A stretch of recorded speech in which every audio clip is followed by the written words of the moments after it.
ब्रह्मानन्दं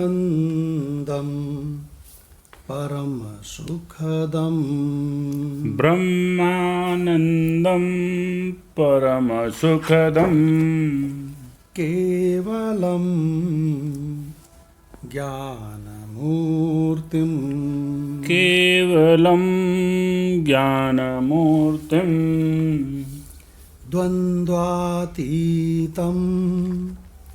गगनसदृशम् द्वन्द्वातीतं गगनसदृशं तत्त्वम् असि आदिलक्ष्यम् तत्त्वम् असि आदिलक्ष्यम् एकं नित्यं विमलम् अचलम् एकं नित्यं विमलम् अचलं सर्वधीः साक्षिभूतम् सर्वधीः साक्षिभूतं भावातीतं त्रिगुणरहितं भावातीतं त्रिगुणरहितं सद्गुरुं तं नमामि सद्गुरुं तं नमामि। ॐ शान्तिः शान्तिः शान्तिः। ॐ शान्तिः शान्तिः शान्तिः। ओम शांति मंत्र का मंत्र नंबर 4। ओम स्वस्ति न इंद्रो वृद्धश्रवाः ॐ स्वस्ति न इन्द्रो वृद्धश्रवाः स्वस्ति नः पूषा विश्ववेदाः स्वस्ति न पूषा विश्ववेदाः स्वस्ति नस्तार्क्ष्यो अरिष्टनेमिः स्वस्ति न तार्क्ष्यो अरिष्टनेमिः स्वस्ति नो बृहस्पतिर्दधातु स्वस्ति नो बृहस्पतिर्दधातु। ॐ शान्तिः शान्तिः शान्तिः। ॐ शान्तिः शान्तिः शान्तिः। ओम गीता तत्वालोक, जो कि श्रीमद् भगवत गीता की तात्विक व्याख्या है परम पूज्य ब्रह्मनिष्ठ महात्मा उड़िया बाबा जी के द्वारा। तो यही ग्रंथ हम लोगों का चल रहा है, गीता तत्वालोक। इसमें अध्याय 9 चल रहा है, राज विद्या राजगुह योग। इस 9वें अध्याय में हम लोगों का मंत्र नंबर 20 की व्याख्या। मंत्र नंबर 20 और मंत्र नंबर 21, इसमें भगवान ने ये बताया कि जो लोग अपने स्वरूप को नहीं पहचान पाते हैं, है ना, 2 तरह से भक्ति होती है। एक पृथक्त्वेन, अलग, मेरा भगवान अलग है, मैं अलग हूँ, है ना, इसको बोलते हैं पृथक्त्वेन भक्ति। ये भगवान ने कहाँ बताया है? 9/15 में। भगवान ने 9/15 में कहा है, एक पृथक्त्वेन भक्ति होती है, मेरा भगवान अलग है, मैं अलग हूँ। ये भक्ति किसकी होती है? ये भक्ति होती है शिशु की, जो नादान है उनकी। और एक भगवान कहते हैं एकत्वेन भक्ति भी होती है, मैं वही हूँ। श्वास, सभी की श्वासें हर पल ये गीत गा रही हैं, सो अहम सो अहम सो अहम। लोग सो रहे हैं, पूरी बारात पड़ी सो रही है, और पूरी बारात के हर खटिया पे एक ध्वनि निकल रही है हर शरीर से, सो अहम, सो अहम, सो अहम। पूरा घर रात को सो रहा है, और पूरे घर के हर कमरे से, हर शरीर से एक ध्वनि निकल रही है नित्य निरंतर, सो अहम, सो अहम। ये एकत्वेन भक्ति है। वो ये कहता है कि अहम ब्रह्म परम धामम, मैं वही परम ब्रह्म धाम हूँ। और फिर उल्टा करके भी कहता है ब्रह्माहम परमं पदम, वो ब्रह्म मैं ही हूँ। ऐसी हमको गलत फहमी होती है कि जब हम पाप करते हैं तो कोई दूसरा बाहर से देख रहा है। ये गलत फहमी है। यहीं से भीतर से परमात्मा स्वरूप साक्षी चेतन आत्मा यहीं उपदृष्टा यहीं से देख रहा है। तुम खुद ही देख रहे हो ना पाप को। यही परमात्मा का देखना है, तुम्हारे सिवा दूसरा कोई परमात्मा नहीं है। एकत्वेन भक्ति, तो एकत्वेन भक्ति और पृथक्त्वेन भक्ति बता करके भगवान ने फिर 9/16 से एकत्वेन भक्ति की सीरीज लगा दी। और भगवान कहते हैं कि यज्ञ में हवन मैं हूँ, कृत मैं हूँ, पंडितवा बैठा है सो भी मैं ही हूँ, जो जजमान बैठे हैं सो भी मैं ही हूँ, वो अग्नि जल रही है सो भी मैं ही हूँ, ब्रह्मा भी मैं ही हूँ, चीटी भी मैं ही हूँ। देखिए अब भगवान ने एकत्वेन भक्ति की ऐसी धारा बहाई है कि 9/17 में कहते हैं मैं ही इस जगत के रूप में हूँ और मैं ही जगत का पिता भी हूँ, मैं ही जगत की माता भी हूँ, मैं ही इस जगत का धारण करने वाला धाता भी हूँ, अधिष्ठान भी मैं ही हूँ, मुझ स्क्रीन में ही ये जगत प्रतीत होता है। पितामह, पितामह माने ग्रैंडफादर, बाबा नाना भी मैं ही हूँ। और फिर भगवान कहते हैं 9/17 में वेद्यम, यानी कि जानने योग्य पवित्र ओंकार, ओंकार भी मैं ही हूँ। ऋग्वेद, सामवेद, यजुर्वेद सब मैं ही हूँ। देखो एकत्वेन भक्ति की धारा कैसी बह रही है। फिर भगवान 9/18 में कहते हैं गति मैं ही हूँ।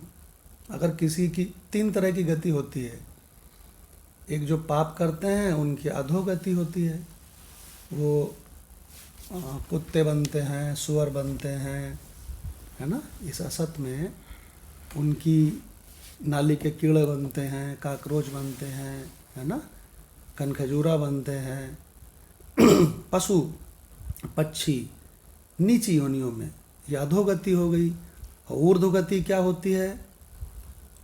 इंद्र की, ये जीव जा कर के इंद्र की गद्दी पर बैठ जाता है ना, यमराज की गद्दी पर बैठ जाता है। क्योंकि जो पहले जीव बैठा था देवताओं की गद्दी पर, उनका कार्यकाल पूरा हो गया, पुण्य खर्चा हो गए, तो वह सब वहाँ से गिरा दिए गए नीचे। तो ऊर्ध्वगति किसे कहते हैं? इंद्र बनते हैं, यमराज बनते हैं, कुबेर बनते हैं, वायु बनते हैं, ऐसे देवता बन जाते हैं। ये ऊर्ध्वगति हो गई। लेकिन अधोगति, ऊर्ध्वगति से बड़ी बात लोग नहीं जानते हैं। माधव भगवान के कमेंट सुनते हैं, एक परम गति भी है। जी माधव भगवान। जी भगवान, 2 गति जैसे कि बताई गई कि ऊर्ध्व गति है और अधोगति है, तो इन दोनों गतियों में ही भगवान संसार पूरा चक्कर काट रहा है। करेक्ट। लेकिन इन दोनों से बाहर निकलने का सूत्र किसी को न पता और न कोई इच्छा ही उठती है किसी को, क्योंकि वो इतने में ही सेटिस्फाई है कि मेरे को जो है स्वर्ग मिल जाए। अब ये कहानी अगर उसे क्लियर हो के उस स्वर्ग में भी कुछ समय भोग के फिर यहीं मृत्यु लोक में आना पड़ेगा, तो फिर उसका इस तरह से विचार उठ सकता है कि इनसे बाहर निकलने का क्या है। हाँ और जिन लोगों का उठा है वो ग्रंथों में कहते हैं भव सागर पार करा दो मुझे भगवान। हाँ तो यही भव चक्र है। और इसी से पार निकलने का यदि मन में तगड़ी जिज्ञासा उठती है तो ईश्वर करा देता है व्यवस्था। हाँ जो व्यवस्था इस समय चल रही है उसी के अनुरूप कि ऐसे कहाँ बाहर चलें, तो सत्संग मिलाता है। और फिर सत्संग ही एक ऐसी चीज़ है, इसी असत में कुछ असत के प्राणी मिलके असत की बातें शुरू करके और असत के ग्रंथों को उठा के और इन सब से बाहर निकल जाते हैं। क्या बात है, बहुत सुंदर।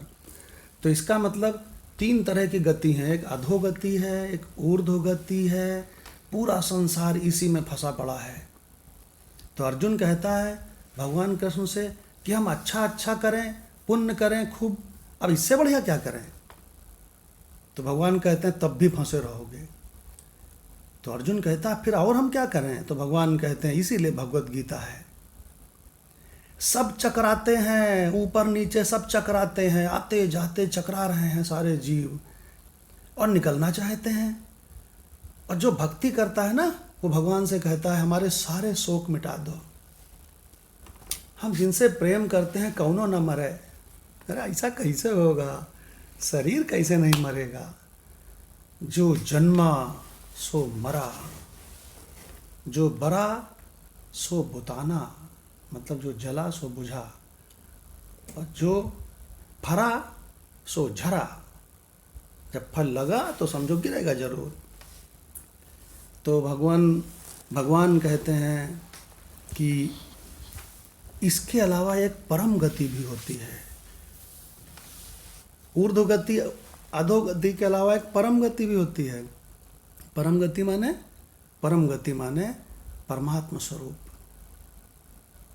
और भगवान संसार के सारे प्राणी चाहे कर्मकांड करते हो, चाहे पूजा करते हो, चाहे उपासना करते हो, चाहे तीर्थ, चाहे दान, कुछ भी करते हो, लेकिन सब के सब भीतर से क्या प्रार्थना कर रहे हैं, भव पार करो भगवान तुम्हारी शरण पड़े। आओ ये गाते भी हैं, तुम ही हे परमात्मा, तुम ही तो कृष्ण के रूप में हो, तुम ही तो राम के रूप में हो, तुम ही तो सब रूपों में। ऐसा गाते भी हैं लेकिन पहचानते नहीं है स्वरूप को। तुम ही श्यामल कृष्ण मुरारी, राम तू ही गणपति त्रिपुरारी, तुम ही बने हनुमान। अब इतना तो जानते हैं लेकिन इतना नहीं जानते उसके आगे कि तुम ही लाल सिंह, तुम ही काली, तुम ही सतेंद्र सर, तुम ही माधव। ये नहीं जानते हैं क्यों भगवान। देखिए तो भगवान कहते हैं एकत्वेन भक्ति की धारा बह रही है। भगवान कहते हैं गति भी मैं ही हूँ, ऊर्ध्व गति भी मैं ही हूँ, अधोगति भी मैं ही हूँ, परम गति स्वरूप भी मैं ही हूँ। मैं ही प्रभु हूँ, मैं ही साक्षी हूँ, मैं ही सबका निवास स्थान हूँ। सब मुझ में ही निवास करते हैं, सब जन्म मुझ ही में पाते हैं, फिर लय हो मेरे पास ही आते हैं। भगवान कहते हैं प्रभव भी मैं ही हूँ, प्रलय भी मैं ही हूँ, निधान भी मैं ही हूँ, अव्यय बीज भी मैं ही हूँ। 9वें अध्याय के 19वें मंत्र में भगवान कहते हैं अरे अर्जुन अमृत भी मैं ही हूँ। जब मेरे सिवा कुछ है ही नहीं, जब मेरे सिवा कोई दूसरा है ही नहीं, तो मृत्यु भी मैं ही हूँ। सत और असत सब मैं ही हूँ। तो 9वें अध्याय के 19वें मंत्र में भगवान फिर एकत्वेन भक्ति बताते हैं। तपामि अहम, सूर्य के रूप में सबको तपन मैं ही देता हूँ। अहम वर्षम बादलों के रूप से मैं ही बरसात कराता हूँ। निगृहामि उत्सृजामि च अमृतं चैव मृत्युश्च सद असच्च अहम् अर्जुन।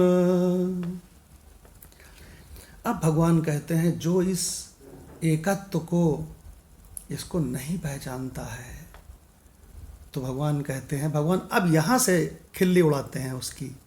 कहते हैं वो समझता है कि मैं प्रकृति का ये 5.5 फुट शरीर हूँ, तो शरीर को रोग होते हैं तो क्या कहता है माधव भगवान? कहता है मैं रोगी हूँ। अपने में अध्यारोप कर देता है। आँखों के नीचे झुर्रियाँ पड़ती हैं तो कहता है मैं बूढ़ा हो रहा हूँ, क्योंकि अपने आप को तो पहचानता नहीं है। अरे ये जो 5.5 फुट शरीर है ना, 70-80 किलो का वजन, 5 भूतों का, ये तुम नहीं हो। तुम इस शरीर में जो चेतना है, जो जान सकती है, देख सकती है, वो चेतन तुम हो, वो आत्मा तुम हो। माधव भगवान, अगर वो आत्मा तुम हो तो खाली इसी शरीर में हो कि सब शरीरों में हो? सब शरीरों में हो। सभी बिजली के इंस्ट्रूमेंट्स में एक ही करंट, सभी शरीरों में एक ही चैतन्य आत्मा। जैसे ही विवेकानंद जी कहते हैं, जैसे ही इसको पहचानता है उसकी लैंग्वेज बदल जाती है। वो कहता है मैं बूढ़ा कभी नहीं होता। वो कहता है मैं कभी नहीं मरता, मुझको मारना अशक्य है, नहीं मारा जा सकता। फिर क्या कहता है?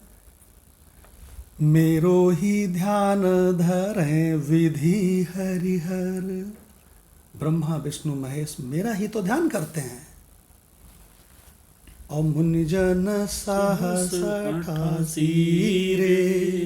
कहते हैं गजब गजब, क्या रहस्य बताया है, मजा आ गया जीवन जीने का। तो कहते हैं अरे दात तेरे की, अभी दूसरी लाइन तो सुन। ब्रह्मा विष्णु महेश और ये 88,000 ऋषि, ये तो सब मेरी प्रतीति है, असत तो मेरी प्रतीति है। तो दूसरी लाइन क्या है? ये सब मेरे माही भासें, सो मैं परम पुरुष अविनाशी रे। तो भगवान कहते हैं जो इस एकत्वेन भक्ति को नहीं पहचान सका, अपने स्वरूप को, अपने मैं को नहीं पहचान सका, वो कितना बड़ा मूर्ख होता है, वो कितना बड़ा गधा होता है। अब भगवान बता रहे हैं 9/20 और 9/21 में। क्या बता रहे हैं? वो कहता है मैं शरीर हूँ, मैं जीव हूँ, मैं पुण्य करूँगा और सबसे ज़्यादा पुण्य करूँगा मोहल्ले में। तो बोले फिर क्या होगा? बोले फिर क्या होगा, मैं स्वर्ग में जाऊँगा। और फिर स्वर्ग में जाकर के फिर क्या होगा? तो भगवान कहते हैं फिर जब तुम्हारे पुण्य खर्च हो जाएंगे, उसके बाद तुम फिर नीचे गिरोगे, धक्या दिए जाओ। धकिया दिए जाओगे मदन लाल भगवान की लैंग्वेज में। और इसी मृत्यु लोक में किसी न किसी गर्भ में उल्टे टंगे नजर आओगे। अब भगवान इसी खिल्ली को, है ना, माधव भगवान कल कह रहे थे कि ये तो जोड़ा है भगवान 9/20 9/21 में। पुण्य करने वाले अहंकारी अज्ञानी मूर्खों गधों के लिए ये तो जोड़ा है भगवान का। तो भगवान इसी जोड़े को लेते हैं 9/20। त्रैविद्या मां सोम पाह पूत पापाः, त्रैविद्या मां सोम पापूत पापः, यज्ञैः इष्ट्वा स्वर्गतिं प्रार्थयन्ते, यज्ञैः इष्ट्वा स्वर्गगतिं प्रार्थयन्ते, ते पुण्यम् आसाद्य सुरेन्द्रलोकम्, ते पुण्यम् आसाद्य सुरेन्द्रलोकम्, अश्नन्ति दिव्यान् दिवि देवभोगान्, अश्नन्ति दिव्यान् दिवि देवभोगान्। केवल अर्थ पढ़ दीजिए। स्वर्ग भोग हेतु स्वर्ग भोग हेतु यज्ञ आदि कर्म करने वालों के आवागमन का वर्णन। परंतु जो तीनों वेदों में विधान किए हुए सकाम कर्मों को करने वाले, सोम रस को पीने वाले, पाप रहित पुरुष मुझको यज्ञों के द्वारा पूजकर स्वर्ग की प्राप्ति चाहते हैं, वे पुरुष अपने पुण्यों के फल रूप स्वर्ग लोक को प्राप्त होकर स्वर्ग में दिव्य देवताओं के भोगों को भोगते हैं। यस। और सबसे महत्वपूर्ण बात यह है कि जो डॉक्टर भगवान के यहाँ रामकृष्ण आश्रम में ब्रह्म मुहूर्त में खूब चर्चा हुई है, और कल माधव भगवान ने उसको फिर उस बात को बोला। वो बात समझिए, अगर कोई वेदों में, शास्त्रों में, गीता में, है ना, केवल एक पोर्शन पढ़ता है, जैसे मान लो कोई ये वाला मंत्र पढ़े, क्यों भाई, इसकी फोटोकॉपी करा ले, तो सबको क्या दिखाएगा माधव भगवान? कि सकाम कर्म करो और स्वर्ग में जाओ। हाँ, पुण्य कर करके और स्वर्ग में जाओ। देखो भगवान ने गीता में लिखा है, यही देखो टारगेट देखो देखो लिखा है, यही टारगेट दिखाई देगा बस उसको, कहेगा देखो यही टारगेट है। क्यों? क्योंकि जो इसके पीछे भगवान ने बताया कि जो एकत्वेन भक्ति को, यानी स्वरूप को, यानी कि सत्य को नहीं पहचानते, उनकी दुर्दशा का वर्णन चल रहा है। ये गीता प्रेस के महात्माओं ने लिखा है। अगर हम लिखते तो इसमें लिखते, जो स्वरूप को नहीं पहचान पाता उसकी दुर्दशा का वर्णन करते हुए अगले दो मंत्र। क्या भगवान? तो अब ये मेरा ख्याल पूरा हो गया था ना राणा भगवान? 21वां मंत्र भी ले लेते हैं भगवान, इसी के साथ दोनों की अर्थ। राणा भगवान ये शायद पूरा हो गया था सभी से, सभी भगवान ये मंत्र हो गया था तत्वालोक से भी, लेकिन भगवान इससे पहले वाला जो मंत्र है ना, अभी वो रत्नाकर से भी नहीं हुआ, और उससे पहले वाला जो है इससे नहीं हुआ, ज्ञानेश्वरी से। 19वां तो हो गया, 9/19। 19वां तो हो गया है, 9/19 तो ज्ञानेश्वरी से रहता है 9/19, केवल रत्नाकर से रहता है 9 भगवान ये। हाँ हाँ, ये तो इसका मतलब ये है कि जो 9/19 है, 19 का पहले यहाँ पढ़ लो, वो ज्ञानेश्वरी गीता से रह गया है ना? जी, वहाँ से, बाकी सब जगह से हो गया है, क्योंकि हम लोग की भगवत गीता ऐसी चल रही है कि दुनिया में कहीं नहीं चल रही होगी। क्योंकि भगवत गीता का मंत्र, उसके बाद गीता पदच्छेद से उसकी व्याख्या, उसके बाद गीता तत्वालोक से उड़िया बाबा जी की व्याख्या गुरु की, उसके बाद इनके शिष्य स्वामी अखंडानंद जी की गीता रस रत्नाकर से उसी मंत्र की व्याख्या, और उसके बाद संत ज्ञानेश्वर की ज्ञानेश्वरी गीता से उसी मंत्र की व्याख्या। इतने सारे भाष्य चल रहे हैं एक साथ। और स्वामी अधिष्ठानानंद जी की व्याख्या भी इसके साथ लग गई है, तो 5 हो गए। भगवान सब रूपों में तो परमात्मा ही है, बिल्कुल, है ना जी भगवान। तो ऐसा करते हैं कि डॉक्टर भगवान के मुख से सुनते हैं एकत्वेन भक्ति 9/19 ज्ञानेश्वरी गीता से। जी जी भगवान प्रणाम। जी प्रणाम भगवान। तो 19वें मंत्र की व्याख्या पढ़ रहा हूँ, ज्ञानेश्वरी गीता की, पेज नंबर 267। जिस समय मैं सूर्य का वेश धारण कर तपता हूँ, अरे गजब, उस समय जल सूख जाता है। फिर मैं ही इंद्र के रूप में वृष्टि करता हूँ, जिससे सर्वत्र फिर जल भर जाता है। जैसे अग्नि जिस समय लकड़ी को जलाती है, उस समय वह लकड़ी ही अग्नि हो जाती है, उसी प्रकार मरने और मारने वाले ये दोनों मेरे स्वरूप होते हैं। यही कारण है कि जो लोग मृत्यु के मुख में प्रवेश करते हैं, वे भी मेरे ही रूप हैं, और जो अमर हैं वे तो स्वभावतः मेरे रूप हैं ही। जो बात बहुत विस्तार से बतलाने की है, वह अब मैं तुम्हें एक ही बार में बतला देता हूँ, ध्यान पूर्वक सुन। सत और असत अर्थात व्यक्त और अव्यक्त सब कुछ मैं ही हूँ। इसलिए हे अर्जुन, ऐसी कोई जगह नहीं है जहाँ मैं ना हूँ। पर प्राणियों का दुर्भाग्य ही है कि मैं उन्हें दिखाई ही नहीं देता। यदि लहरें पानी नहीं है ये कहकर सूख जाएं, अथवा सूर्य की रश्मियां दीपक नहीं है ये कहकर अंधी हो जाए, तो ये कितने आश्चर्य की बात है। इसी प्रकार ये भी एक आश्चर्य की ही बात है कि लोग मत रूप होते हुए भी ये कहकर भ्रांत होते हैं कि मैं नहीं। जैसे आपने कई बार बताया भगवान, किसी को कह दो, सबसे अविश्वसनीय क्या लगता है, किसी को कह दो तुम ही परमात्मा, तुम ब्रह्म हो, वो कहता ना, मैं नहीं हूँ भैया, बाकी कुछ भी हो मैं नहीं हूँ। परमात्मा तो बहुत ऊंची चीज है, बड़ी चीज है, मैं नहीं।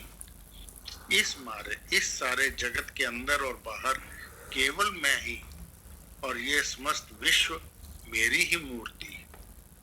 पर इन भाग्यहीनों का कर्म कैसा विपरीत होता है कि वह ये कहते हैं कि मैं नहीं हूं। ये बात भी ठीक वैसी ही है जैसे कोई पहले तो अमृत के कुएं में गिर पड़े और फिर कुएं से बाहर निकाले जाने की इच्छा करे। सब कुछ फिर भला ऐसे अभागे के लिए क्या किया जाए।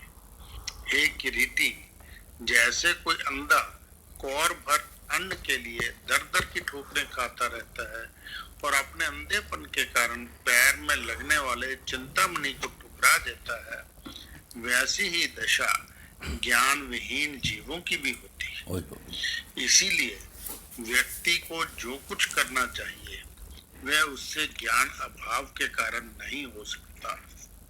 अंधे गरुड़ को भी पंख होते हैं, पर वे किस काम के। इसी प्रकार ज्ञान के बिना सत्कर्म का परिश्रम प्रयास व्यर्थ जाता है। जीव देखो, ये जो प्रकृति का हिस्सा है, ये तो 5.5 फुट ये शरीर है, ये जो वजन है, ये 5 भूतों का ढेर है, 5 भूतों का ढेरी, कूड़े का ढेर। और ये विकारी है, ये हर पल बदलता है। और इसमें जो चेतना है, जो आत्मा है, सो मैं हूँ। इसको जो नहीं पहचानता है, तो गोस्वामी जी कहते हैं हम तो बहुत दिन तक सत्संग करते रहे ब्रह्म ज्ञान का, हम पहचाने ही नहीं, हम बहुत बड़े मूर्ख थे। और जब पहचान गए तो मालूम क्या कहते हैं, अरे वाह, अरे वाह, मेरा मोतियाबिंद निकल गया। अब संसार के लोगों को मोतियाबिंद जिनको है उनके बारे में बता रहे हैं कि हर शरीर में वो मौजूद है, हर घट, हर शरीर में, हर घट में वो है। क्या कहते हैं, हर घट है सूझे नहीं, लानत ऐसी बिंद, बिंद माने बंदगी को। अरे मूर्ख, तुम जिसकी वंदना कर रहे हो रात दिन, वो तुम्हारे ही शरीर में आत्मा बन करके, तुम्हारा आपा मैं बन करके बैठा मुस्कुरा रहा है। देखो गोस्वामी जी क्या मजे ले रहे हैं। हर घट है सूझे नहीं, लानत ऐसी बिंद, ऐसी बंदगी को लानत है। तुलसी इस संसार को भया मोतिया बिंद, इनको मोतिया बिंद हो गया है। देखिए भगवान, तो डॉक्टर साहब ने एक इतनी बढ़िया लाइन पढ़ी है कि हम क्या बताएं। डॉक्टर भगवान ने इसमें पढ़ी है, जिसको स्वामी जी कहते हैं, संत ज्ञानेश्वर जी कहते हैं कि रहस्य तो बहुत बड़ा है, लेकिन तुमको हम एक ही लाइन में बता देते हैं। क्या रहस्य है? सत और असत सब मैं ही हूँ। देखिए, हमसे किसी ने पूछा कि हमको बता दीजिए परमात्मा कैसा है, सरल भाषा में बता दीजिए, हमको संस्कृत नहीं आती है।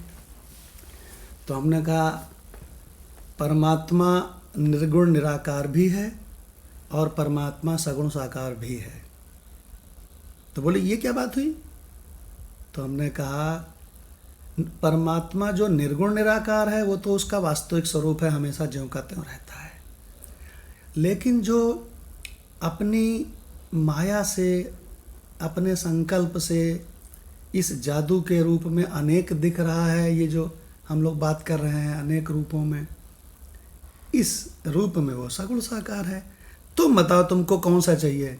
अगर नकली वाला चाहिए तो तुमको हम सगुण साकार कोई आकार वाकार वाला बता दें, और अगर तुमको असली वाला चाहिए तो हनुमान जी ने राम के पास जाके क्या पूछा था माधव भगवान, असली वाला पूछा था कि नकली वाला? असली वाला पूछा था भगवान कि आप अपना स्वरूप बता दीजिए। वही हमारा स्वरूप है, वही सत्येंद्र जी का स्वरूप है, वही जयप्रकाश का स्वरूप है, बता दीजिए। तो भगवान राम ने कहा, वेदांत हनुमान मांडुक्य उपनिषद एकमात्र एक उपनिषद, छोटी सी 12 मंत्रों की, इसमें वो संपूर्ण रहस्य है। किसी जानकार से सुन लो तो क्लियर हो जाए सब। तो हनुमान जी ने राम से ब्रह्म ज्ञान सुना और सीख गए, उनको अनुभव भी हो गया। क्यों भगवान जी। तो जब सीख गए तो फिर भगवान राम पूछते हैं हनुमान से, हनुमान तुमने क्या सीखा, तुमने क्या सीखा? तो हनुमान जी क्या उत्तर देते हैं? राणा भगवान से सुनते हैं, देह दृष्टवा। राणा भगवान। जी भगवान, जब भगवान हनुमान जी ने पूछा कि मेरी मुक्ति के लिए स्वामी जी बताइए मुझे, तो भगवान ने सीता माता के माध्यम से उनको बतवाया कि स्वरूप पहचानवाया, और फिर कंफर्मेशन के लिए उनसे पूछा, भाई हनुमान जी आप क्या सीखे? तो हनुमान जी ने भगवान उत्तर दिया कि देह दृष्टवा तो दासो अहम, देह की दृष्टि तो स्वामी जी मैं आपका दास हूँ, और जीव दृष्टवा तुम अंशकम, अगर मैं जीव की दृष्टि से देखूं तो मैं आपका अंश हूं।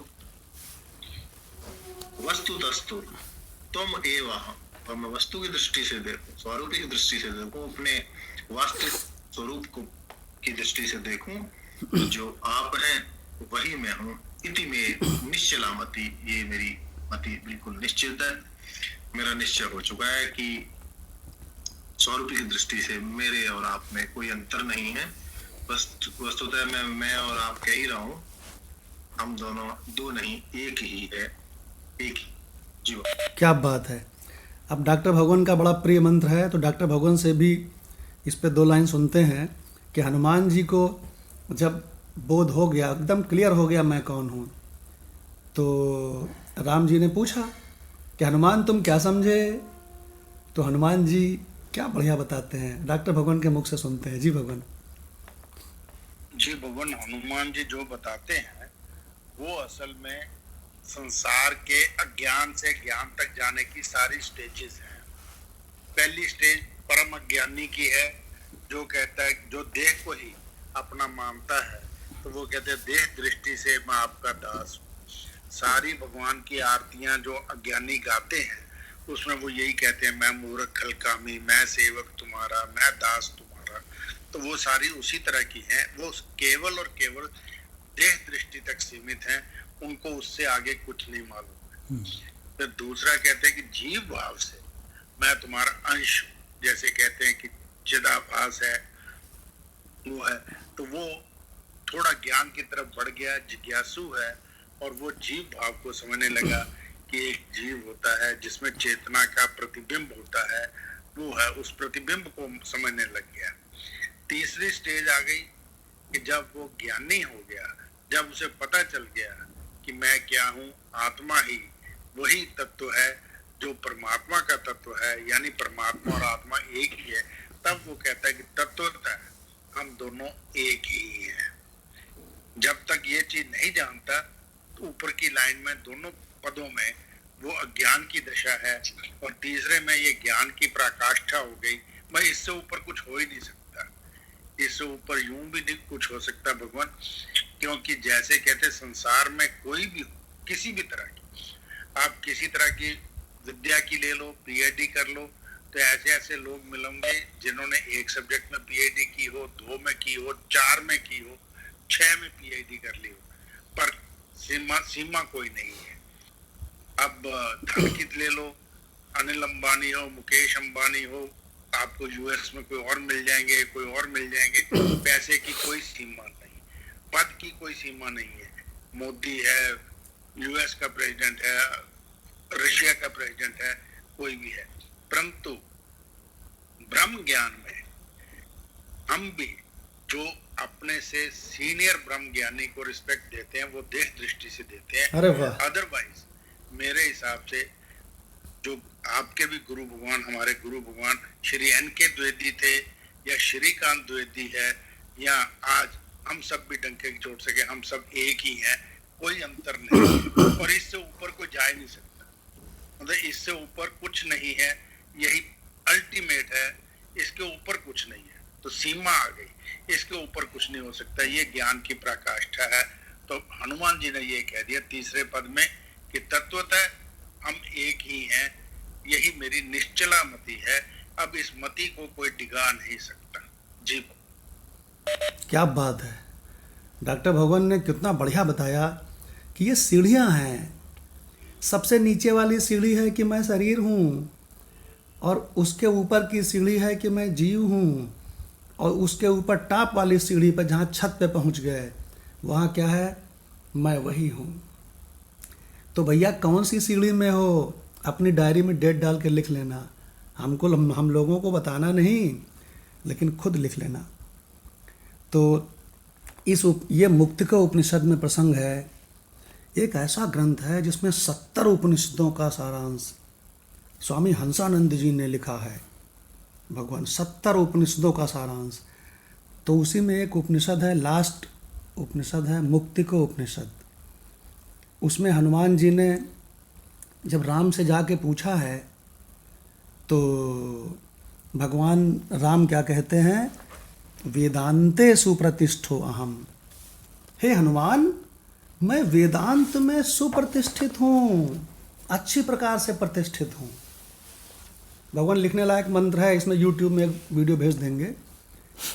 हम लोग का उद्देश्य यह है कि YouTube में हमारे उपनिषदों के, गीता के, शास्त्रों के रहस्य बताने वाले सारे मंत्र पहुँच जाएं, और फिर चाहे जब उनको सुनो मज़े से मंत्र को,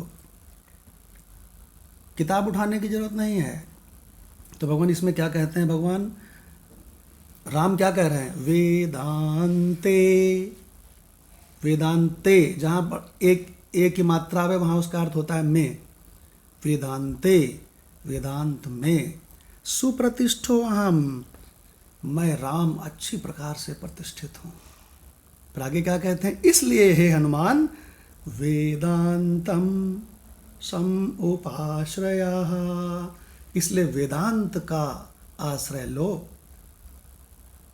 देखिए भगवान क्या गजब की बात बता दी। ये नहीं कहा कर्म कांडे सुप्रतिष्ठो अहम, ये नहीं कहा क्यों भगवान, ये भी नहीं कहा कि द्वैत उपासने प्रतिष्ठो अहम, नहीं कहा।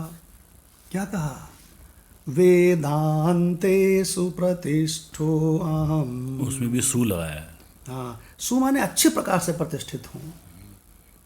देखो भगवान, एड्रेस दे दिया आपने। भगवान हम लोग जैसे अपने स्वरूप को पहचान गए ना, तो शरीर इसके द्विवेदी का कभी भी चला जाए कोई परवाह नहीं है। क्यों परवाह नहीं है, क्योंकि मैं शरीर नहीं हूँ। अगर शरीर होता तो परवाह होती। देखिए भगवान, अच्छा जैसे हम कहते हैं मेरा कौन सा रिश्ता नाता है, तो कैसे कहते हैं, अपने स्वरूप की दृष्टि से कहते हैं। अगर हम कहते हैं पिता नैव मे नैव माता न जन्मः, तो कैसे कहते हैं माधव भगवान, वो लग ही नहीं सकता बिना वेदांत के। हाँ, ये पहेलियां सिद्ध हो ही नहीं सकती। Yes. और ये होती नहीं थी, ये दुख देती थी, हाँ। ये समस्या पैदा करती थी। यार ऐसे कैसे कह दिया। हाँ। अच्छा लोग कहते हैं कि हमारा मोह नहीं छूटता है, तो देह भाव में मोह कभी नहीं छूटेगा, जीव भाव से भी नहीं छूटेगा, लेकिन आत्म भाव से, ब्रह्म भाव से यूं छूटेगा। हमें तो भगवान वो मंत्र तो हमने बताया, जो प्रतिष्ठित मंत्र था, तुम्हें माता च पिता तुम्हें, वो हमें परेशान करता था। मतलब हमने किसी से आज तक कहा नहीं, लेकिन परेशान हमें ये भी करता था, गुरुर् ब्रह्मा गुरुर् विष्णु गुरुर्देवो महेश्वर, कि यार जो हमारे गुरु हैं, जो हम क्लास में पढ़ते थे भगवान, तो जो हमारे गुरु थे, हम उनको देख के कहते थे यार ये ब्रह्मा जी और यही विष्णु है। अरे हम मजाक भी करते थे आपस में बच्चे, नहीं यार, ये बहुत मंत्र सुंदर। क्या कह रहा है? ये है ब्रह्मा जी, यही गुरु जी, और यही विष्णु है। और ये गुरु, ये उनसे भी बड़े, उनसे महेश, अभी वो आ जाएं शिव शंकर, हाँ, और ये उनसे बड़े कैसे हो जाएंगे? बात समझ नहीं आई यार। हाँ, तो इस तरह की बातें उठती थी, प्रसंग उठते थे हाँ। दिमाग में। भगवान- लेकिन आज की डेट में ये सब सॉल्व हैं, वाह, सब सॉल्व है, क्या बात है। और सबका भगवान, आंसर है। भगवान किसी ने हमसे कहा कि कोई हमने, प्रश्न नहीं। किसी ने कहा हमने ब्रह्म का नाम ही नहीं सुना है, तो हम कहा तुमने ना ब्रह्म का नाम ही नहीं सुना आज तक, कितनी उम्र है? तो कहने लगे 52। तो हम कहा तुम्हें माता च पिता तुम्हें याद है? बोले हाँ। हमका सुनाओ। तो सुनाया, तुम्हें माता च पिता तुम्हें बंधु च सखा तुम्हें विद्या द्रविणम त्वमेव सर्वम मम देव देव। तो हम कहा तुम एव सर्वम, तुम ही सब रूपों में हो। कौन सर्व रूपों में है? वही ब्रह्म है। देखिए भगवान बहुत इम्पॉर्टेंट बात है, एक आपको बता दें, कहो तो ध्यान से सुनो, बहुत इम्पॉर्टेंट बात बताने जा रहे हैं। जीव के 3 प्रॉब्लम है, बस इसी वजह से वो अपने स्वरूप को नहीं पहचानता है। बताओ माधव भगवान कौन सी 3 प्रॉब्लम है? मल, विक्षेप, आवरण। जी भगवान। माधव भगवान से सुनते हैं 3 प्रॉब्लम है, एक मल, एक विक्षेप, एक आवरण। ठीक है, चलो हम ही बता देते हैं। जी भगवान, त्रिकांडात्मक। अच्छा, इन 3 प्रॉब्लम का इलाज करने के लिए वेद हैं।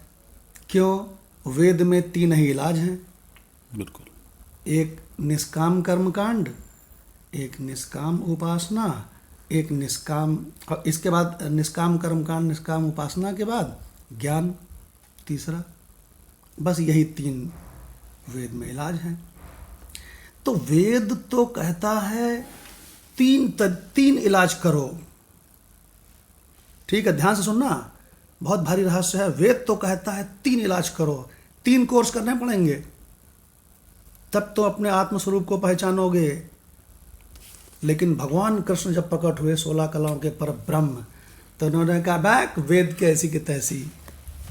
अब देखो भगवान क्या कह रहे हैं। भगवान कह रहे हैं 3/3 खोलो गीता का। जी। भगवान कृष्ण क्या कह रहे हैं? भगवान कहते हैं अरे वेद छोटी चीज़ है, मैं पर ब्रह्म हूँ, मैं बताता हूँ। भगवान बहुत गजब का रहस्य 3/3 में खोला है। पता नहीं आपसे कभी डिस्कस हुआ है कि नहीं हुआ है। भगवान कहते हैं 3 कोर्स करने की जरूरत नहीं है, 2 कोर्स करो, 2 कोर्स करो। क्या कह रहे हैं? एक डॉक्टर ने 3 दवाई लिखी है, भगवान कहते चलो दो में काम कर दें। किसी ने कहा 3 कोर्स करने हैं 1-1 साल के। भगवान कहता है बैठ, केवल 2 कोर्स करने हैं। 3/3, 3 नॉट 3। देखो, लोके अस्मिन, लोक माने संसार, लोके अस्मिन। जयप्रकाश, मजा आ जाएगा इस रहस्य को समझोगे तो। लोके अस्मिन द्विविधा निष्ठा, इस लोक में 2 विधा माने 2 निष्ठा है, 2 प्रकार की निष्ठाएं हैं। क्या? पुरा प्रोक्ता, पुरा माने पहले ही, प्रोक्ता माने बता चुका हूँ, मया मेरे द्वारा पहले ही बताया जा चुका है। अनग, हे निष्पाप, अघ माने पाप, अनग माने निष्पाप। हे निष्पाप अर्जुन, मेरे द्वारा पहले भी बताया गया है 2 अध्याय में, अब 3 अध्याय में फिर बता रहा हूँ कि केवल 2 ही प्रकार की निष्ठा इस जगत में है। उसी 2 कोर्स करने से ही काम बन जाता है। कौन सा? भगवान कहते हैं एक कर्म योग, एक ज्ञान योग। बहुत ध्यान से समझना, वेद कह रहा है 3 कोर्स करने हैं, लेकिन भगवान गीता में कह रहे हैं अरे बैक 3 कोर्स नहीं करने, केवल 2 कोर्स करने हैं। देखो दूसरी लाइन सुनो, ज्ञान योगेन सांख्यानाम और कर्म योगेन योगिनाम। एक कर्म योग जो कि कर्म योगियों के द्वारा किया जाता, एक ज्ञान योग जो सांख्य यानी कि ज्ञान योगियों के द्वारा किया जाता। पहले कर्म योग कर लो 1 कोर्स, और उसके बाद ज्ञान योग कर लो 2 कोर्स, बस खत्म कहानी। तो वेद कहता है 3 कोर्स करो, भगवान कृष्ण की गीता कहती है केवल 2 कोर्स करो। तो ये बताओ इसकी आपस में तालमेल कैसे बैठेगी? इस रहस्य को हम पूछते हैं माधव भगवान से। जी भगवान। जी भगवान, पहले भी आपने इस पर दृष्टि डाली है किसी और मंत्रों के द्वारा, तो उसी से हम बोल रहे हैं। तो इसमें भगवान कर्म है, और एक तो कर्म योग बताया गया और एक ज्ञान योग बताया गया। तो जो कर्म योग है, हम दूसरी जो इलाज है, जो भक्ति है, वेदों में कहते हैं कि पहले कर्म योग करो, फिर भक्ति योग करो, फिर ज्ञान योग। कर्म, भक्ति और ज्ञान, हाँ, वेदों में। तो हम ये कहते हैं इसमें कि जो कर्म है वो तो फिजिकल कर्म है। मान लिया मैं कोई यज्ञ करता हूँ, घर में कोई यज्ञ होता है, कुछ होता है, तो हमें फिजिकल काम करने पड़ेंगे। हाथ चलता है, पैर चलता है, फूल लाने या फूल से डील करना, अग्नि से डील करना, पुरोहित से डील करना, तो ये सब फिजिकल कर्म हो रहा है। तो ये फिजिकल कर्म है, और वो जो है मानसिक कर्म है। और जो पूजा है, भक्ति है, हाँ, वो मानसिक कर्म है। इन दोनों को अगर मैं जोड़ दूं, दोनों कर्म है। मैं मन से बैठा हुआ यहाँ पे कह रहा हूँ कि मैं अभी, जैसे हमारा मन अभी ऑफिस में चला गया था, तो ये मन कर्म कर रहा है। तो ये यहाँ बैठे बैठे ऑफिस घूम आया अभी, मानसिक तो ये मानसिक कर्म है। तो ऐसे ही मानसिक कर्म हो या फिजिकल कर्म हो, भगवान कहते हैं दोनों कर्म है पे। क्या बात है, बहुत बढ़िया। बस इतना ही रहस्य है। अब इसी को सरल भाषा में सुनो कि वेद कहता है जीव के 3 रोग हैं, मल, विक्षेप, आवरण। इसका 3 इलाज है। वेद कहता है मेरे पास 3 इलाज है, इसका 3 कोर्स है। कर्मकांड 80% मुझ में है, 16% उपासना द्वैत भक्ति है, और 4% ज्ञान योग है। ये 3 मेरे पास, इसका 3 कोर्स हैं। भगवान ने गीता में कहा 3 बताता है, हम 2 बताता है। क्या कहा? कि कर्म योग और ज्ञान योग। तो बोले कि वो वेद से आपकी संगति कैसे लगी? तो उन्होंने कहा ध्यान से सुनो, जो कर्म। हाँ जी राणा भगवान, कहाँ तक सुना? आपने बताया भगवान कि 2 ही है, कर्म योग और ज्ञान योग। इसके बाद भगवान बंद हो गया था। हाँ, तो इसका मतलब ये हुआ कि भगवान कहते हैं कि जो कर्म कांड है वो इंद्रियों से किया जाता है, वो शारीरिक कर्म है, और जो उपासना है, भक्ति है, ये भाव से किया जाता है। जो उपासना है ना, ये भक्ति है, ये भी कर्म ही है, लेकिन ये मानसिक कर्म है। इसलिए भगवान कहते हैं मेरे कर्म योग में वेदों के पहले वाले दोनों के दोनों आ गए। समझ गए? शारीरिक कर्म, कर्मकांड वाला भी आ गया, और मानसिक कर्म। आपने सुना होगा कि द्वैत भक्ति में सबसे महत्वपूर्ण शब्द क्या है, जिससे भक्ति होती है वास्तव में? भाव। भाव प्रधान है। केवल भाव ही भक्ति है। बहुत ध्यान से समझ लो। अगर तुम्हारा भाव पूरी तरह से नहीं है, मन कहीं और भाग गया, भाव कौन करता है? मन। अगर मन तुम्हारा कहीं और भाग गया तो तुम्हारी द्वैत भक्ति भी नहीं हुई।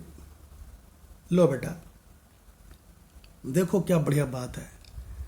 तो इसका मतलब भगवान कहते हैं हमारा जो कर्म योग है, इसमें शारीरिक कर्मकांड जितना है वो भी आ गया, और मानसिक कर्म भक्ति भी आ गई। लेकिन ये तभी काम बनाते हैं जब निष्काम हो। निष्काम नहीं होगा तो कर्म योग ही नहीं होगा। देखिए भगवान क्या बढ़िया रहस्य है। इसको कहते हैं 3 का और 2 का रहस्य। और आपने तो भगवान एक ही बता दिया। आपने बोला था जब सत्संग शुरू हुए हमारे कि भाई ये मन में प्रश्न उठता था कि हमारा अंतःकरण शुद्ध हुआ कि नहीं हुआ, हमारा विक्षेप समाप्त हुआ कि नहीं हुआ। तो ज्ञान में तो तब बैठें तब ये दोनों काम हो जाएं। तो आपने बोला कि बेटा चिंता मत करो, हम्म, अगर कुछ भी नहीं हुआ ना उन दोनों में से, तो ज्ञान के सत्संग में बैठ के कर्म को और भक्ति को तो यूं चुटकी से पूरा करा देंगे। तो इसी ज्ञान रूपी यज्ञ में ये दोनों काम हो जाते हैं। करेक्ट। बहुत बहुत बढ़िया बात है कि जो काम आप सत्संग के बिना संसार में साधना करके 10 साल में करोगे, वही सत्संग में, तत्व ज्ञान के सत्संग में 10 महीने में हो जाता है। क्योंकि उस ज्ञान यज्ञ में भाव करो तो वो हो गया। और इसके लिए जो भी आपको छोटा मोटा प्रयत्न शरीर से भी करना पड़ता है, भाई सुबह उठ रहे हैं सारे लोग, आ रहे हैं, बैठ रहे हैं, तो ये कर्म भी हो रहा है, हाँ। शारीरिक भी हो रहा है, हाँ। लेकिन टारगेट क्या है? ज्ञान। करेक्ट। तो इस ज्ञान को टारगेट लेके जो अपना जो भाव है, भाव भी पूरा झोंक दीजिए और अपने पूरे शरीर को भी झोंक दीजिए, तो यूं होता है ऐसे। करेक्ट। और इसको हमने इस तरह से बताया था सरल भाषा में। वो सरल भाषा सुनो जी। हमने ये कहा था, जब किसी तत्वज्ञानी के साथ बैठकर आत्मज्ञान का, ब्रह्म ज्ञान का सत्संग करते हैं, तब कुछ ही महीनों में वो वेदों के 80% कर्मकांड को और 16% उपासना को, इनको दोनों को झाड़ू से बुहार के अपनी कुटिया के बाहर लगा देता है। वहाँ अपनी कुटिया के बाहर निकाली आता है वहाँ पर। ये कहा था, ऐसे कहा था। तो जो शरीर, जब मैं इस भाव में पहुंच गया कि मैं शरीर ही नहीं हूँ, तो फिर इन दोनों का मतलब ही क्या रह गया? कोई मतलब नहीं रह गया भगवान। केवल ज्ञान है जमाजम। अब भगवान डॉक्टर भगवान से पूछते हैं कि डॉक्टर भगवान के रामकृष्ण आश्रम में हाँ जी। ये बात कई बार डिस्कस हुई है कि नहीं हुई है? 96% से छुट्टी। भगवान ये तो बहुत बार हुआ। ये तो जैसे कहते हैं प्रवेक्षा या तिखार के पढ़ा दिया गया, तिखार के समझा दिया गया। महाराज जितने भी जिज्ञासु हमारे यहाँ आते थे सत्संग करने, उन सबको कई बार सुन के पूरी कंठस्थ होगी कि ये चीज जो है कि 96% उसमें 80% कर्मकांड के हैं, 16% उपासना के हैं, केवल 4% ज्ञान के हैं। सो ये 96% को माइनस करना है। पढ़ना तो है, पढ़ना सिर्फ इसलिए है माइनस करने के लिए। ये हमारे काम के नहीं है। क्या क्या काम का नहीं है वो भी तो पता होना चाहिए कि ये हमारे काम का नहीं है, ये हमारे काम का नहीं है, ये हमारे। अब फिर बाद में आ जाओ कि ये काम के हैं, तो वो 4% रह जाते हैं। उन 4% में से उपनिषद निकले, उपनिषदों को ग्रहण करना है, उपनिषदों की शिक्षा, उसमें से ब्रह्म ज्ञान निकलेगा, तत्व ज्ञान उसी में से निकलेगा। और असल में तत्व ज्ञान उपनिषदों में भी नहीं, फिर अंत में 4 महावाक्य ही रह जाते हैं। तो 4 ग्रंथ भी नहीं, 4% भी नहीं, केवल 4 महावाक्य ही अल्टीमेट तत्व ज्ञान रह जाते हैं। तो उस स्टेज तक पहुंचना है और वो बिना गुरु कृपा के नहीं हो सकता। जी क्या बात है भगवान, बहुत बढ़िया एक्सप्लेनेशन। क्या बढ़िया एक्सप्लेन किया डॉक्टर साहब ने, मजा आ गई भाई। कि ये भी तो पता होना चाहिए कि क्या क्या हम हमारे काम के नहीं है, क्या किस चीज में नहीं फंसना है, नहीं फंसना है। इसके लिए उसकी जानकारी जरूरी है। तो भगवान, बहुत सुंदर चर्चा हुई हम लोगों की। अब भगवान कहते हैं जो इस स्वरूप को, इसी देह में स्थित परमात्मा को नहीं पहचानता, वो मेरे जादू इस त्रिगुणात्मक प्रकृति में फंस जाता है। कहता है हमको पोस्ट चाहिए, हमको धन चाहिए, हमको स्त्री पुरुष काम भोग चाहिए। तो बोले फिर ते परत्र दुख पावहीं, सिर धुनि धुनि पछताहीं, कालहि कर्महि ईश्वरहि, मिथ्या दोष लगाहीं। तो भगवान कहते हैं जो इससे नहीं पहचान पाता उसकी दुर्दशा कैसी होती है, ये जरा आप सुनो। 9/20, 9/21, इसमें हम लोगों ने 9/20 पढ़ लिया है। और 9/20 का गीता तत्वलोक का अर्थ देखिए हुआ है कि नहीं हुआ है? अभी नहीं हुआ है, 20 का नहीं हुआ। तो 9/20 का डॉक्टर भगवान से सुनते हैं गीता तत्वलोक। 20 का हो गया ना? हो गया है गीता तत्वलोक। गीता तत्वलोक से कल थोड़ा सा ही था उसका। अच्छा, तो कोई बात नहीं, डॉक्टर भगवान से दोबारा सुन लेते हैं और फिर उसके बाद कंचन भगवान से सुनेंगे गीता रस रत्नाकर। जी भगवान। जी भगवान। तो इसका उड़िया बाबा जी ने केवल भावार्थ दिया है, व्याख्या नहीं की है। बहुत छोटी सी भावार्थ है। ऋग, साम, यजु, इन तीनों वेदों के ज्ञाता, सोमरस का पान करने वाले, जो निष्पाप पुरुष यज्ञों द्वारा मेरा यजन करके स्वर्ग प्राप्ति की कामना करते हैं, वे उस पवित्र देवलोक में पहुंचकर वहां के गीता रस अपना करना। दिव्य भोगों को भोगते हैं। जी, ये जो आपने बताया कि ये है तो असत की बात, पर उन्होंने इस तरह से बता दी। डॉक्टर भगवान ने बहुत अच्छा कहा आज कि कर्मकांड और उपासना ये सब क्यों जानना चाहिए। इसलिए जानना चाहिए कि ये मेरे काम का नहीं है, कहीं इसमें ना फंस जाऊं इसलिए जानना चाहिए। तो भगवान, अब कंचन भगवान से रिक्वेस्ट है कि 9/20 इसको गीता रस रत्नाकर से ले लें भगवान। जी भगवान, प्रणाम भगवान। जी प्रणाम। स्वामी जी कह रहे हैं कि ऐसा करके वैदिक लोग कोई गलती पर थोड़े ही हैं, वे त्रिविध हैं, तीन तीन विद्याएं उनको मिली हुई हैं। किसी को एक विद्या आए तो वही बहुत है। वे तो ऋग्वेदी बनकर दरवैयों का काम करते हैं, अथर्ववेदी बनकर, सामवेदी बनकर उद्गायन करते हैं, यजुर्वेदी बनकर सारा यज्ञ कर्म कराते हैं। तो उनकी विद्या में तो कोई दोष नहीं होता। अच्छा महाराज, अब बताओ कि वे सोमपान करते हैं कि नहीं? बोले कि हाँ हाँ, सोमपान को मिलता है, वे सोमपा हैं। अच्छा महाराज, यज्ञ करने से उनका पाप मिटता है कि नहीं? कि जरूर मिटता है। वे अनाचार विचार से बिल्कुल बच जाते हैं और बड़े नियमनिष्ठ होकर स्त्री पुरुष दोनों रहते हैं। लेकिन जब नियम लेकर रहते हैं तो शास्त्र विरुद्ध पति पत्नी का समागम भी नहीं हो सकता। हिता अग्नि के लिए तो पति पत्नी का समागम भी बहुत बड़ा मुश्किल है। उनके पाप तो सब छूट जाते हैं। वे यज्ञ से आराधना भी करते हैं और स्वगति की प्रार्थना करते हैं। महाराज, वह मिलती है कि नहीं? मिलती है। ते पुण्याम असाध्य सुरेंद्र लोकम, उनको पवित्र सुरेंद्र लोक मिलता है। अच्छा, वहां जाकर कुछ खाने पीने को मिलता है? प्रश्न है तो बोल रहे कि जरूर मिलता है। अशरंती दिव्यान दिवी देव भोगान, वहां जाकर देवताओं के जो दिव्य भोग हैं उनको खूब खाते पीते हैं।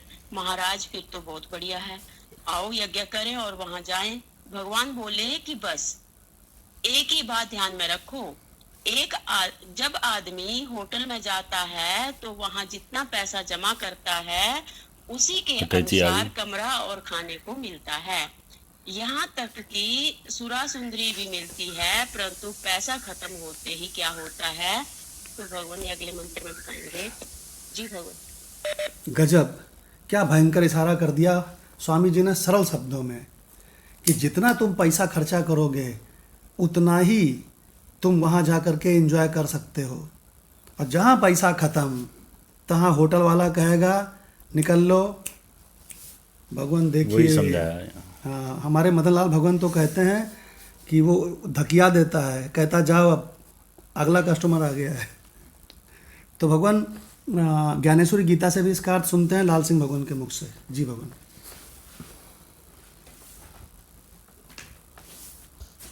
भगवान जी प्रणाम।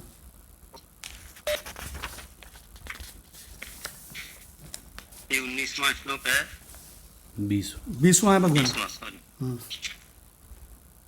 एक रीति देखो, जो लोग आश्रम धर्म का व्यवहार करने के कारण स्वयं ही विधि मार्ग की कसौटी बन जाते हैं, जिनकी यज्ञ क्रिया देखकर तीनों वेद भी संतुष्ट होकर सिर हिलाते हैं, और जिनके समक्ष यज्ञ फल मूर्तिमान होकर खड़ा रहता है, उन सोमपान करने वाले यज्ञ कर्ताओं के संबंध में जो स्वयं ही यज्ञ रूप होते हैं, तुम यही जान लो कि उन्होंने पुण्य के नाम से पापों को ही बटोरा है। तुम यही जान लो कि उन्होंने पुण्य के नाम से पापों को ही बटोरा है।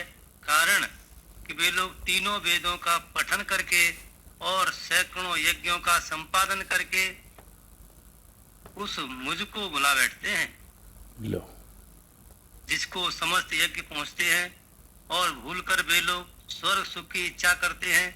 जैसे कोई भाग्यहीन व्यक्ति कल्पतरु के नीचे बैठकर अपनी झोली में गांठ लगावे और जब उठकर भिक्षाटन के लिए दर दर भटकता फिरे, ठीक वैसे ही जब ये लोग भी सैकड़ों यज्ञों के द्वारा मेरी ही उपासना करके अंततः स्वर्ग सुख की आकांक्षा करते हैं, तो फिर यह कैसे कहा जा सकता है कि उनके कर्म वास्तव में पुण्य ही है, पाप नहीं है। इसलिए मेरा परित्याग कर स्वर्ग सुख की इच्छा करना अज्ञान का पुण्य मार्ग है, और ज्ञानी जन इसे केवल उपद्रव ही समझते हैं। वास्तव में नरक के दुखों को देखकर ही लोग स्वर्ग को सुख समझते हैं, पर एकमात्र मेरा स्वरूप ही ऐसा है जो निर्दोष और अविनाशी सुख है। हे वीर शिरोमणि अर्जुन, मुझ तक पहुंचने में जो दो टेढ़े और बाधक मार्ग हैं वे यही हैं। मुझ तक पहुंचने में जो टेढ़े और बाधक मार्ग हैं वे यही हैं। स्वर्ग और नरक तो चोरों के मार्ग हैं। स्वर्ग और नरक तो चोरों के मार्ग हैं। विधान यह है कि पुण्य मिश्रित पाप से लोग स्वर्ग पहुंचते हैं, शुद्ध पाप से नरक प्राप्त करते हैं, और दोष रहित विशुद्ध पुण्य करके मुझे प्राप्त करते हैं।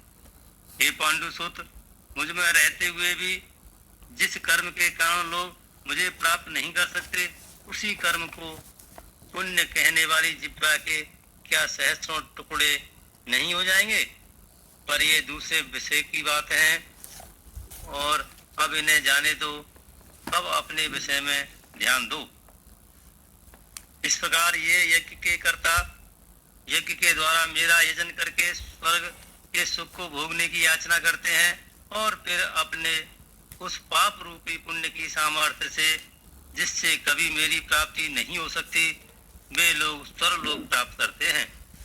उस स्वर्ग में एक अमरत्व ही सिंहासन है।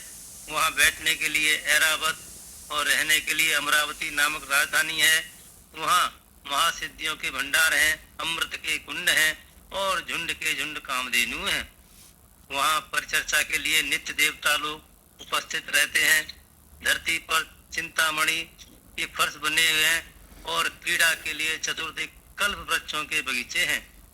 वहाँ गंधर्व गान करते हैं, रंभा जैसी अप्सराएं नृत्य करती हैं, और उर्वशी शरीर की विलासिनी स्त्रियां मिलती हैं।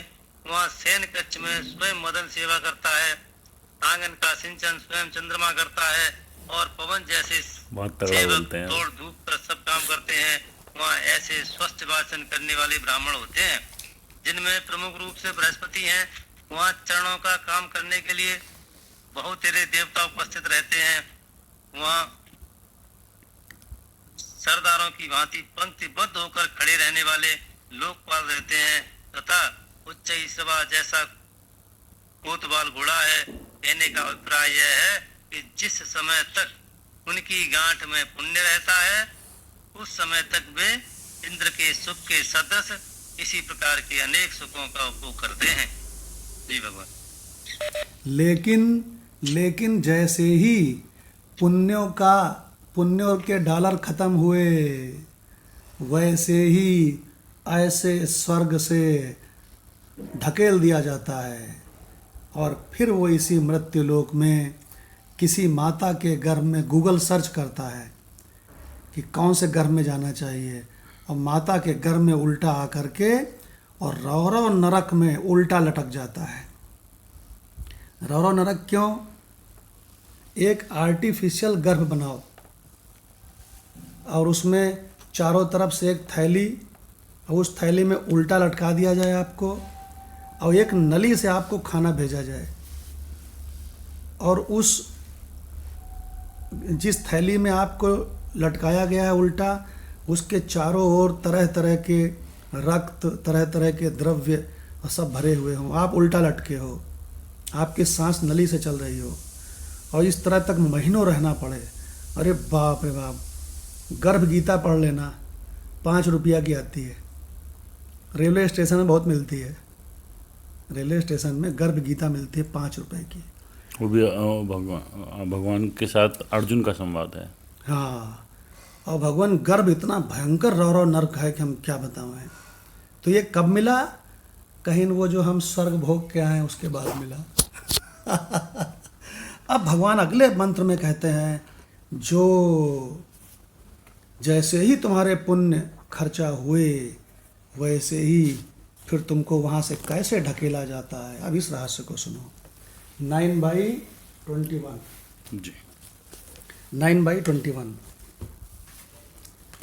ते तं भुक्त्वा स्वर्गलोकं विशालम् ते तं भुक्त्वा स्वर्गलोकं विशालम् क्षीणे पुण्ये मर्त्यलोकं विशन्ति क्षीणपुणे मृत्युलोकं विशन्ति एवं त्रैधर्मम् अनुप्रपन्ना एवं त्रैधर्मम् अनुप्रपन्ना गतागतं काम कामा लभन्ते गतागतं काम कामा लभन्ते। जो लोग इस मंत्र को पूरा नहीं याद रख पाते हैं ना, वो इसमें बहुत बढ़िया चीज याद कर लेते हैं। क्या? क्षीणे पुण्य मृत्युलोकम विशन्ति। मर्त्यलोकम विशन्ति। मदन लाल भगवान की लाइन आ गई कि सारा जो पेमेंट किया था वो ख़त्म हो गया, तो उसने धकिया दिया, सामान निकाल के बाहर रख दिया। जी भगवान, बहुत बढ़िया मंत्र है भगवान। ये सुनिए, इस रहस्य को जानकर जो साधक है ना, वो भगवान पुण्यों से बाय बाय कर लेता है, टाटा। पुण्यों से नमस्ते कहता है पुण्य के चक्कर में नहीं पड़ना है। ये तो बहुत ही खतरनाक है। हम तो समझ रहे थे कल्याण करेंगे, ये तो हमको अच्छी जगह पे ले जाके एकदम से इतना नीचे गिरा देते हैं। जी भगवान, अब माधव भगवान से ये भगवान वही मंत्र है जिसमें काली भगवान की यात्रा शुरू हुई थी। हाँ, वो आए थे वहाँ ग्रेटर नोएडा वाले आपके ऑफिस में, हाँ, और पहला आपने मंत्र यही समझाया था उनको। 9/21 याद आ रहा होगा काली भगवान। यस, ग्रेटर नोएडा में काली भगवान सुन रहे हैं क्या? जी ये भगवान, भवन ऑफिस में हुआ था, भवन इतना बड़ा मंत्र। हाँ, आप मेरे ग्रेटर नोएडा वाले ऑफिस में आए थे शायद। हाँ, यस यस यस, जी। माधव भगवान और ये आए थे काली भगवान। जी भगवान, और वे उस विशाल स्वर्गलोक को भोगकर पुण्य क्षीण होने पर मृत्युलोक को प्राप्त होते हैं। इस प्रकार स्वर्ग के साधन रूप तीनों वेदों में कहे हुए सकाम कर्म का आश्रय लेने वाले और भोगों की कामना वाले पुरुष बार बार आवागमन को प्राप्त होते हैं, अर्थात पुण्य के प्रभाव से स्वर्ग में जाते हैं और पुण्य क्षीण होने पर फिर मृत्युलोक में धक्का दे दिए जाते हैं। क्या बात है। बहुत बढ़िया। अब डॉक्टर भगवान से इसका गीता तत्व लोग सुनते हैं। जी भगवान,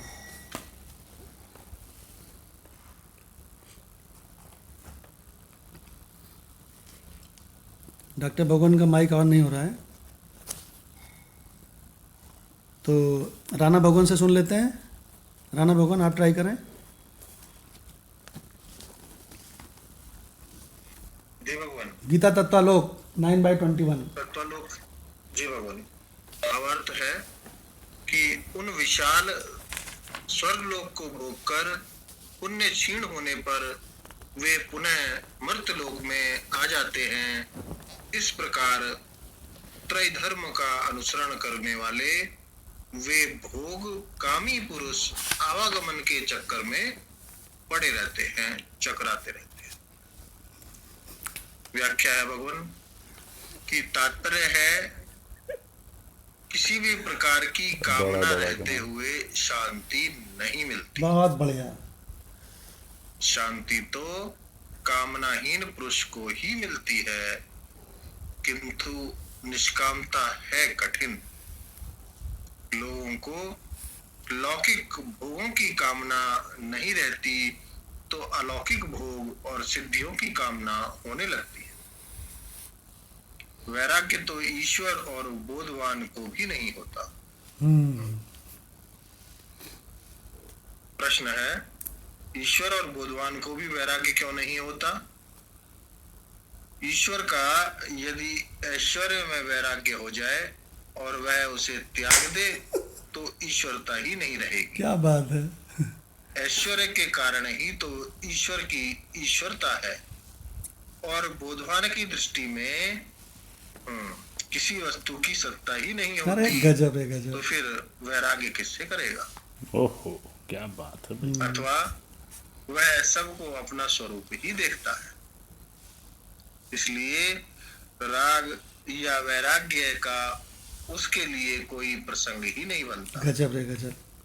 वास्तव में तो यहाँ वैराग्य का महत्व दिखलाया है। इस कथन से ईश्वर और बोधवान की अवज्ञा नहीं की गई। जी भगवान बहुत बड़ी हाइट पे ले गए सत्संग को। ये विकास भगवान पेज नंबर 294 ये पेस्ट पेज है और इस पेज की फ़ोटो अपने फोल्डर में लगा लीजिएगा। तो यहाँ पर क्या रहस्य बता दिया भगवान? बहुत बड़े बड़े रहस्य बता दिया। उन्होंने कहा वेदों में खूब तरीके दिए हैं भोग कैसे पावें, क्यों भाई, लेकिन जो उनको फॉलो करते हैं, देखो लिखा है कि त्रयी धर्म का को फॉलो करने वाले भोग कामी पुरुष आवागमन के चक्र में पड़े ही रहते हैं, पड़े ही रहते हैं। फिर आगे क्या कहते हैं कि बहुत अच्छी लाइन राणा भगवान ने पढ़ी कि जिनके अंदर कामनाएं भरी पड़ी हैं उनको शांति कभी नहीं मिलती। शांति क्यों नहीं मिलती? वो हम लोग एक गाते हैं ना, बहुत बढ़िया सा, बहुत सुंदर हम लोग एक गाते हैं, चाह नहीं चिंता नहीं। बोले चिंता कब मिटती है? तो कहते हैं जब चाह नहीं होती है। चाह नहीं तो चिंता नहीं, मनवा बेपरवाह, जाको कछु न चाहिए, सो साहन को साह। तो भगवान यही बात यहाँ कही है कि जिसको कामनाएं रहती हैं, वासनाएं रहती हैं, उसको कभी शांति नहीं मिल सकती। और भगवान उसके बाद इतनी अटपटी बात कर दी उड़िया बाबा ने कि अगला हिल गया। क्या कहा उन्होंने? वैराग्य तो ईश्वर और बोधवान को भी नहीं होता। बोले क्यों? तो बोले ईश्वर का काम ही है इस पूरे संपूर्ण जगत में वैराग्य दिखा के और खूब बढ़िया जादू करता रहे। और बोले बोधवान को? तो बोले बोधवान कहता है कि हमारे स्वरूप के सिवा जीव जगत ईश्वर तीनों का कोई एग्जिस्टेंस नहीं है, इसलिए वो किससे वैराग्य करे? जब अपने स्वरूप के सिवा कोई देखता ही नहीं है, वो किससे वैराग्य करे? वो तो परम सुख में बैठा हुआ है। गजब रे गजब। तो भगवान समय तो काफ़ी हो गया है। गीता रस रत्नाकर कल चलेगी इसी मंत्र की। अभी हम लोग कम से कम इसी को दोबारा लेंगे। हाँ, इसको दोबारा ले लेंगे इस मंत्र को। अब भगवान हम लोग 3 मिनट के लिए अपने स्वरूप में बैठेंगे जिसमें जीव जगत ईश्वर की कहीं कोई गंध तक नहीं है। अपने शुद्ध अनंत स्वरूप आत्मा में बैठेंगे 3 मिनट तक।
जो अपना स्वरूप है, ये परमात्म वस्तु है। इस अनंत आत्मा में आनंद ही आनंद है, शांति ही शांति है। मृत्यु इसमें है ही नहीं, क्षरण मरण है ही नहीं। ओम शांति शांति शांति। प्रणाम भगवान, प्रणाम राणा भगवान, प्रणाम जयप्रकाश भगवान, प्रणाम लाल सिंह भगवान, प्रणाम भगवान। प्रणाम भगवान, प्रणाम सतीश भगवान, प्रणाम भगवान। प्रणाम मंगत भगवान, प्रणाम सिकंदर साहब।